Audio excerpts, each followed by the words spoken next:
Okay, so here's how you can create a survey using Google Forms. So una, open lang tayo ng Chrome browser natin and make sure na nakalagin po kayo sa inyong mga Google Chrome. Ayan. Then, type lang natin ang Google Forms and then click po natin yan. Then, once ito na yung nasa mga screen ninyo, click Go to Forms.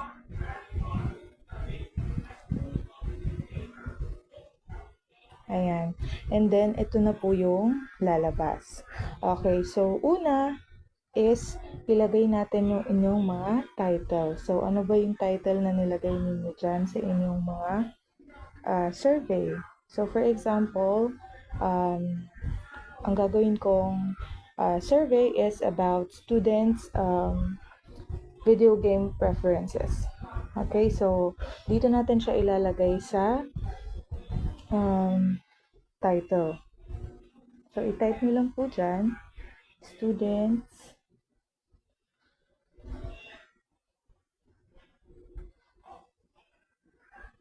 video game preferences. Okay, then you can also add the form description.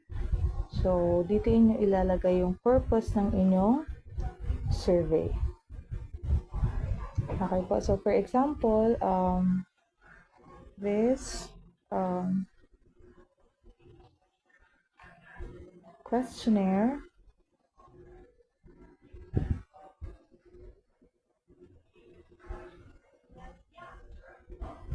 aims to gather information about students' video game preferences.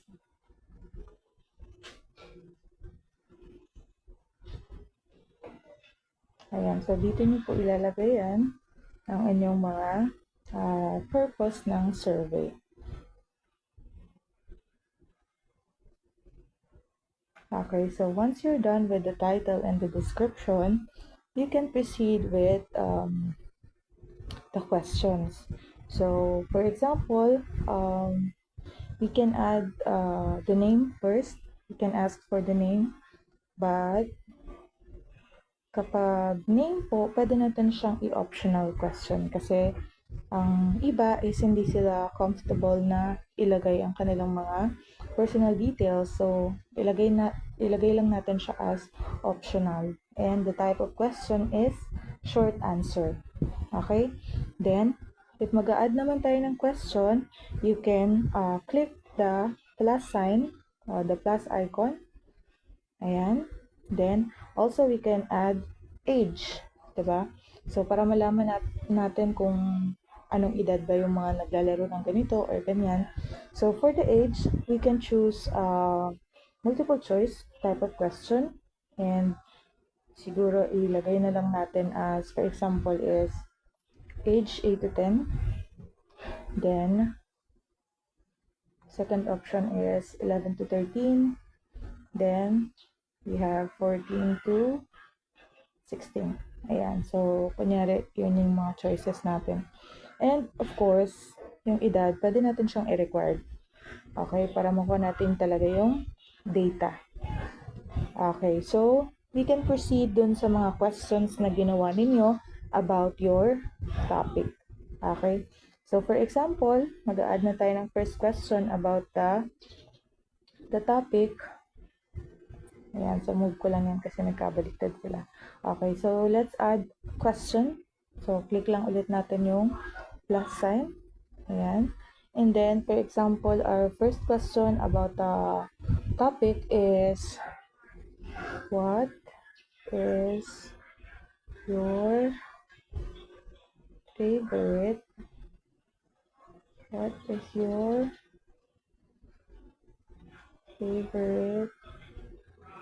video game? Ayan, so, for example, this is your first question. Of course, mag-add ka ng choices dyan para madali na lang ang pagsagot sa mga respondents natin. So, we will make it multiple choice. So, we can add, for example, Roblox. Other option is Minecraft.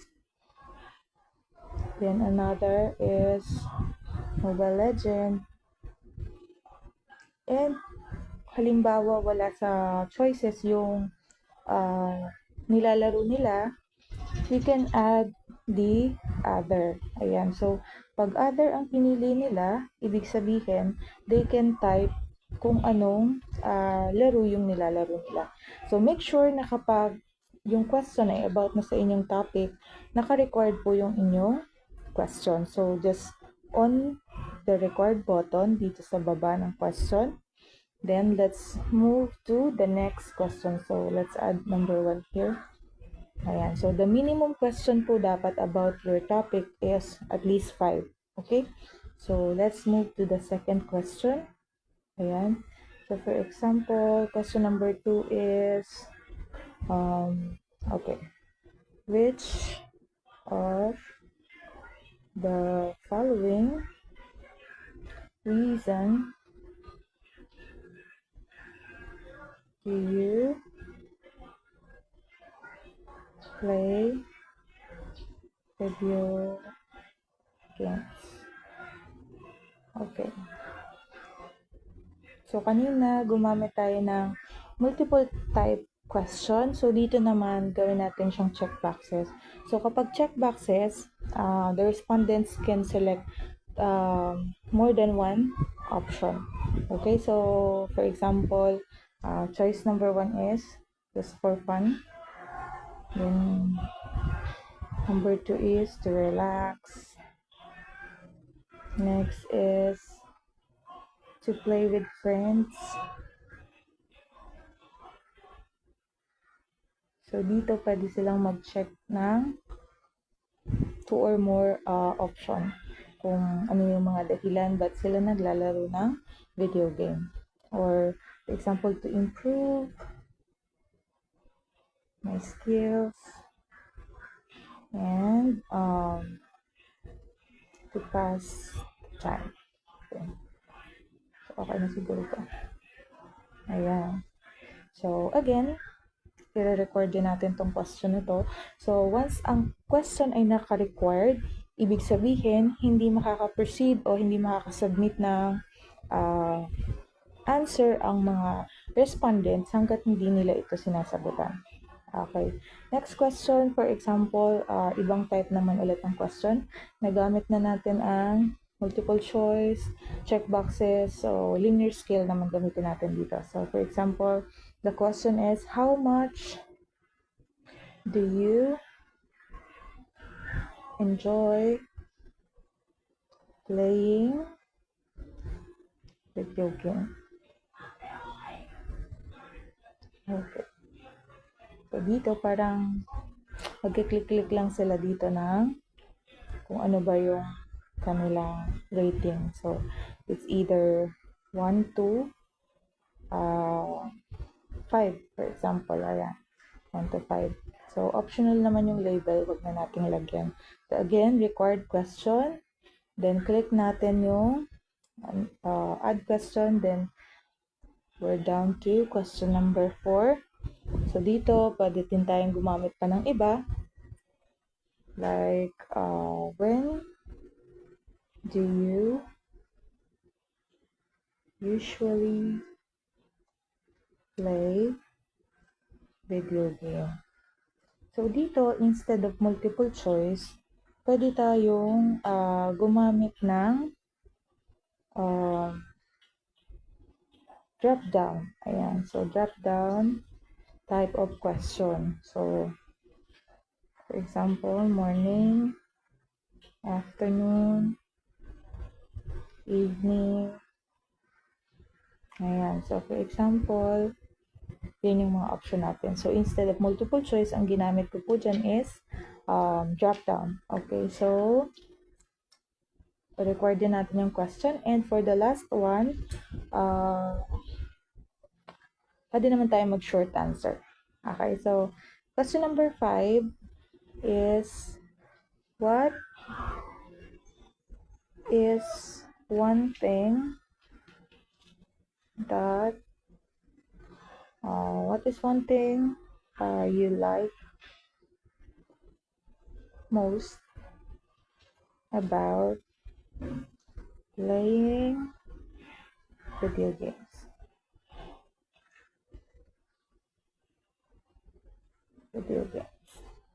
Okay. So, dito, pwede siyang paragraph or short answer. Depende na dun sa magsasagot kung gaano kahaba yung sagot niya. So, siguro dito, i-optional ko na lang tong question na to. Ano? Okay, so hindi na natin i-on yung required button. Okay, so once you're done with the questions, ang sunod naman ninyong gagawin is to add the design or edit the font o kaya naman mag-add ng header. So, click lang natin yung paint icon na nandito sa taas. Ayan. Yung theme. Then, we can change the font style. Ayan. So, for example, itong header, gawin natin siya. Ayan, Lobster 2. Then, we can also change the question. Ayan. And the text. So, depende sa inyo kung ano yung mapipili ninyong font. Ayan. So, once we're done with the font, we need to choose the header. Ayan. Just click choose image.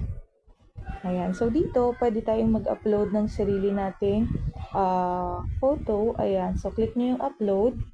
Then, mamimili kayo sa inyong device. Or, you can use naman yung mga ready-made header dito. But make sure na related siya doon sa inyong mga topic. Okay? So, try ko tong Google Images. Okay, mag-search na lang tayo ng images using about video games. Ayan. So, search tayo. Then, pipili tayo dito ng picture na sa palagay ninyo ay babagay din sa inyong survey. Ayan. So, for example, ito na lang. Ayan. So, click lang natin yan. Then, click insert. Then, mag-a-appear na siya dito sa inyong, or pwede siyang ma-edit, ma-adjust.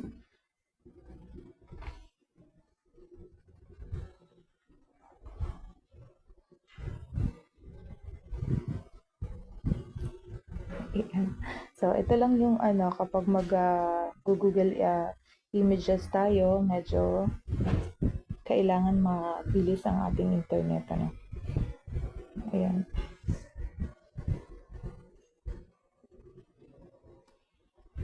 Okay, so, ayan na po. Lalabas na siya dyan. So, pwede na siyang ma-edit yung size niya na yung certain part lang yung kukunin nyo kasi kapag masyadong malaki or ayaw nyo na. Okay. So, nalimutan ko pala kanina. For example, dito sa question number 1 natin, what is your favorite video game? Let me change the font. Medyo hindi siya ganun ka-visible.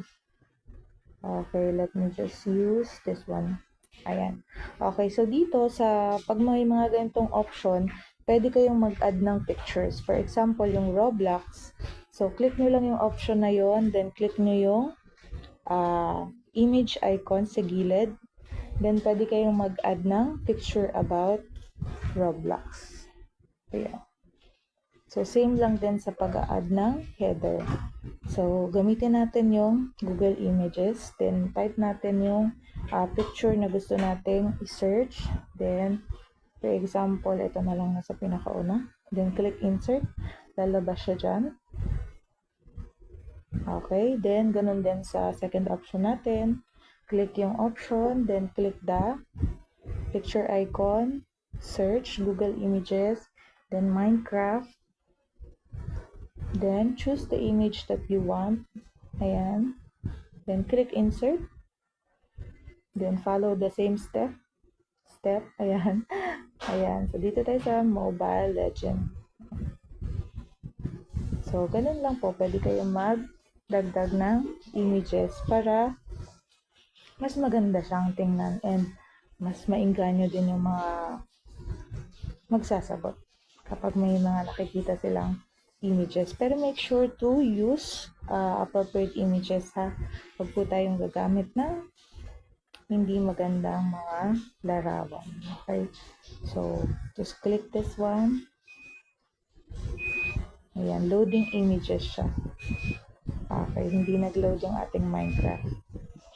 Ulitin lang natin. Click insert.